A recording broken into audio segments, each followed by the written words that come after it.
Mama wa Chameleone ono okusinzira mu ntalo z'endabye mu Mayanja family. Omanyi saagala kwogera binansibya. Mama wa Chameleone ono alabika mukazi muzibu. Omanyi bali bannazaala ba hardcore. Alabika ye mama wa Chameleone oyo. Okusinzira entalo z'endaba mu Mayanja family. Okutandikira ku lutalo lwa Wizo ne mukazi we, Chameleone ne mukazi we.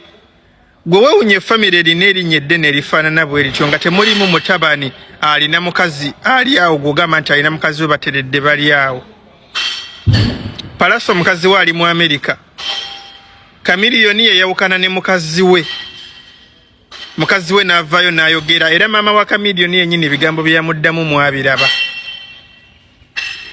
Batabani be bonna basajja bagagga balina ssente tekuliiko bufumbo buteredde bw'ogamba gwe tolaba wawo question mark. Mama wa Chameleone Mrs. Mayanja ofuna wa audacity n'obuyinza obulangira mukazi wa Chameleone n'abaana be nti singa Chameleone afa bajja kutunda n'okulya ku nfuufu batunde ne ku nnyaanya ku kkubo. Kubanga Abba sisuubira nti ekintu ekifaanana bwe kitayinza okuva mu bbanga n'akiwaayiriza ku maama wa taata we jjajjaawe. Alina ensonga lwaki akyogedde. Ebintu bino tubyogera ne time we Luteero. Tutunule. Simanyi lwaki ba relatives ab'enganda most special okuva ku side ya taata baba bazibu.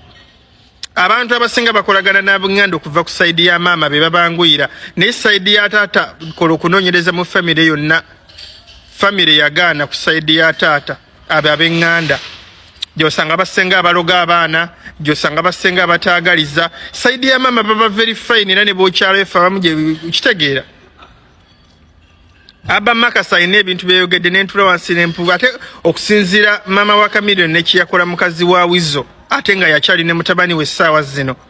Kiyakola Daniela Nazaalo mulala asirikako. Niyo mukyalo oyo saagala kwogera bisisobola kumuvuma muwe ekitiibwa. Yakobo okuvuma abantu naye alabika mukyala simwango manyi bali bannazaala bakapaka bali basigenda n'ogenda yagamba abaana ba Chameleone mwe kitammwe kageza afa muli kombe enfufu muli tunda ennyaanya kubanga ne mu Amerika gye bali Chameleone yabasupportinga naye nga gwe nazaala jjajja ovaawo n'ofuna obuvunaanyizibwa n'olukusa olugamba abaana ebintu ebyo. Nga gwe ino kuma ku Mayanja family. Abanazaala. Jose Chameleone ne mutabani we. Of course mutabani we avuddeyo ku highlightinga ebizibu taata we byayitamu. Blame n'agamba mulekerawo nenya maama we ku bizibu ebiri ku taata we. And n'akizza ne ku bazadde be taata we ne maama we nti tebakoze kimala. Of course now there are mixed reactions. Buli omu avaayo alina kyatunyonnyola era Kasuku omwana ayogera atya bw'atyo. That's also a point of discussion because of course mu culture yaffe mu African culture omwana tuwe byayogeddwa but now it's modern times and of course someone has to say something because kati Abba Makasi bebamu kuba abali very close kumutima gwa Chameleone because for starters mwana we kyokulala mwagala kuva kullo so ate ayinza okuba yayina akatibwa kamuwamu ng'omwana we n'okubeera nti you know all those things so yavuddeyo n'amugamba mwalaali n'ayogera n'ekiruma taata we acute acute pancreatitis.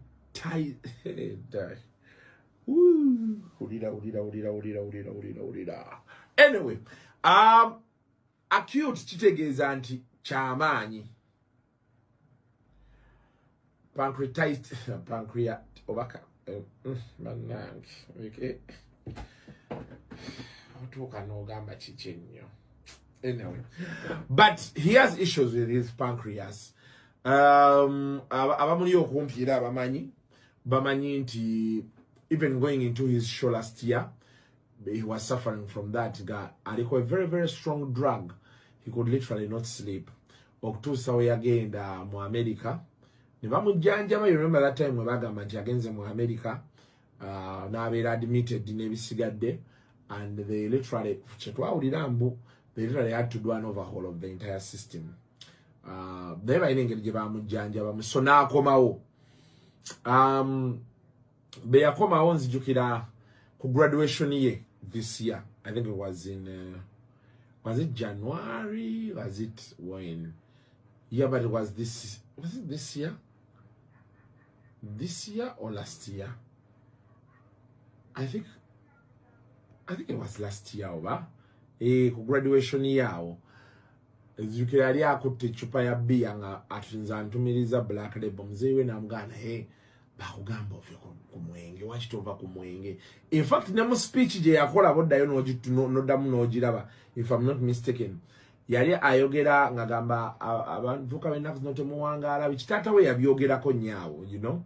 And so today oba webukeeredde nga Abba Makasa avaayo to raise the same issue about excessive drinking.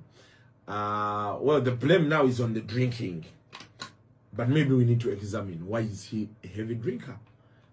No mwana wa Kamioni njagala mugamba Abba tuyamba osirikeko wakoseza luzungu lungi nnyo tukimanyi ensonga bazijjemba akadaama, nange nganze nakadaama omuwanjijemu kuba oluzungu babadde tumaaki. Tuyamba osirikeko nga mwasirikira ddala. Mmwe kizibu kya Kamiliyoni mwadduka ne muleka bano Kamiliyoni gwe n'ennyoko ne mugenda. Bwe mwagala ne wadda kusomera mutandika omukomera n'omwogerera ebigambo ebingi. Obulwadde bwa Kamiliyoni bwatandikira ku mmwe. Yabaagala, yabakolerera, yabaweerera, nakati abadde abalabira gye mubadde. Atayogereta yejjusa. Totubuulira kunywa kwa mwenge kwa kitaawo, ffera tukimanyi. Gwe okozeewo kyokola ng'otereza kitaawo banga omujja ku ebyo. Oyine ku bajjajjabo nabo basensu. Dozungu lwadde lungi naye nawiddemu abajjajjabo. Jjukira oli mwana wa bulenzi n'obeera wa buwala kitaawo asigala kitaawo. Nnyoko tagenda kufunira kika kipya. Please at least sirikako. Tukimanyi mwayingira TikTok ne mufuuka ebiwemmeneku, but at least you shut up and leave your dad. Omwana takula eri bakadde be. Ne bajjajjabo bazingiddemu kuba yogera oluzungu lungi, olina amalasita. Twali tulabye abanene emirembe engalo. Abba towabula kitaawo. Bw'oba oyagala omuwabula, you have your that is the phone. Mukubiro oyogere naye. Ekyokujja mu public otubuli obadde bwakyawo tubule ekiwanya omwenge, wanya drugs, wanya what and what. Tetwagala kumanya ensi yagala okumanya. Abasajja mwenna abaagaana okukuza ebirowoozo, entalo z'omumaka gammwe muzirinde kuzirwana n'abaana bammwe. Ndaba abanenya omwana ono, ndaba aboogera ebiyitirivu. Kamiliyoni kyayita mu famire y'olwaleero tekiri ku ye yekka. N'abalala mbalaba wano famire ezirwanira ebyobugagga, omwana n'ayimirira awo okuvuma kitaawe. Simply because oyina ky'oyisa mu nnyina, oyina kye wayisa mu maama we kye yamunyumiza, ayina ennaku gye yalaba ng'oyisa mu maama we, talina katiibwa konna kaakuwa. Basajjamu abaalema okuza ebirowoozo, gwe n'olema okukkakkana eri omuntu yenna mu nsi eno n'otuuka n'okulwala nga nnyoko yakujjanjaba, kitegeeza tolina mukazi yenna gw'owa kitiibwa. Gwe buli muntu yenna gw'olaba ng'ali ku ndiri nga nnyina yayimiridde wali, manya aliko ekikyamu. Gwe ku bakazi bonna n'obuvunaanyizibwa ne ssente z'alina kubulako kutya omukazi amujjanjaba. Kale omu asobola okukulemerera owasa omulala. Naye gwe mu bulamu bw'ensi eno n'oba nga tolinaayo kitonde kyonna ky'ogondera. Abaana basimpasayizinga nnyo ne maama waabwe singa oba omuyisamu ebyo bitagasa. Nkubuulira. Entalo zonna kati abasajja mugenda tandika kuzirwana n'abaana bammwe. Nkubuulira. Abaana babakyaye olw'empisa embi, n'ojolonga omukazi n'okuba omukazi, gwe n'otakkakkanako eri mukazi n'ozaala mukazi n'omuteeka ewaka n'okola obwenzi n'okola ejjoogo. Buli kyokola omukazi ono akaaba n'abaana bo nga gwe ovuddewo, n'osula myenge n'okola ki? Kyova olaba nti entalo mugenda tandika kuzirwana n'abaana bammwe, musaayi gwammwe. Nti maama asobola okusalawo okusirika, naye abaana ku bye baalaba ng'omuyisaamu ne basalawo okugamba nti nedda ekimala. Gwe weebuuza omusajja omukulu ojjanjabibwa otya nnyoko? Okyebuuzanga nnyo ku ssente z'olina n'obuvunaanyizibwa n'ebirungi byonna n'erinnya ly'olina nga nnyoko yalina okukujjanjaba wali alaba obwereere bwe yakukuza. Kazi bw'obadde otiguka nabo, bw'obadde onywa nabo bbiya baliridda, w'empisa embi kintu kibi mu bulamu. Entalo mugenda kuzirwana n'abaana bammwe. Nammwe abasajja abali eyo, oyina okumanya mu nsi eno nti abaana bajja kutuuka akaseera basimpasayizinge ne maama waabwe. Manya wookomye obwenzi, manya wookomye ejjoogo, ogondenga omusajja mu maka abaana basobole okuwa ekitiibwa ky'owa maama waabwe. Mbabuulidde saagala kukissa ku Kamiiri, saagala kukissa ku ani, naye bigenda mu maaso mubiraba. Nze omanyi bwentyo bwe mbagamba okuleka ng'okyayagala kujjanjabwa nnyoko gw'aba asigala ajooga omukazi ayina abaana bo.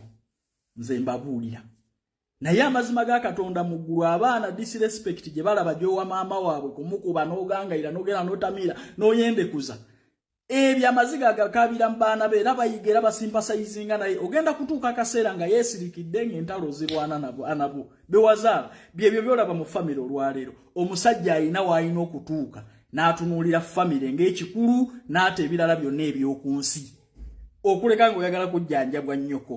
Mukazi sajja ayina essente, musajja ayina ekitiibwa, musajja ayina erinnya n'obula omukazi akubeerako wali.